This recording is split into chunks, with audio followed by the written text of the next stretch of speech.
what is your teaching philosophy on the mix of the technical, or whatever they're playing, and the applicable, right, or the heart-centered or stylistic, that kind of thing. You've learned your scale, now do something with it. What's your thought of that?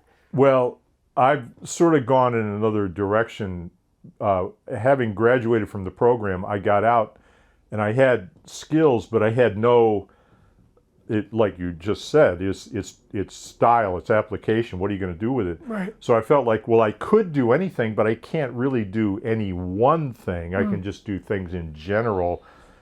And so after I got out and the dust kind of settled and it took a minute to kind of just clear my head, I realized that going in, my musical sort of inspiration was bluesy stuff.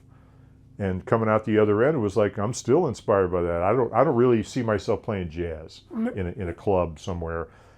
I'm not really a studio guy because you got to read real good, and my reading wasn't so good, you know.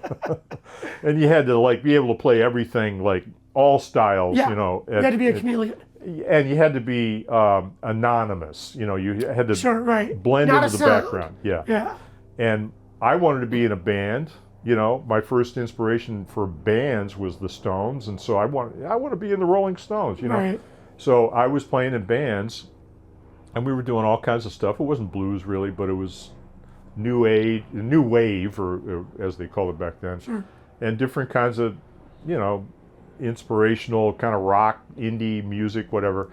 And then I started gradually steering more toward blues and rockabilly, rock and roll, American roots music. And so my direction kind of settled down. You said you knew you could do everything, but you couldn't do anything. Yeah. And so as you started honing in on what the music you liked, not what people said you should do, but you said, okay, I can do all this, but boy, this is what really touches me. Yeah. And so you start gravitating in that direction.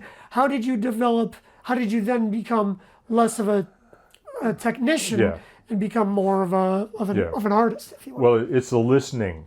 That's the big difference. And while I was in school, I wasn't really listening, and that's ironic too. You're in music school, but you're not listening to music because you don't have time.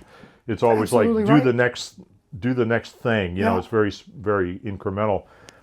And when I got away from that, then it was like, well, if I want to play like the guys I loved, I got to listen to them intently and figure out, okay, I can move my fingers, but what's driving it, you know? And so as time went by, I realized it was more about style, more about listening, more about learning specific songs. I mean, wow, you know, not a lot of guitar players can play licks, but they can't play songs, you know.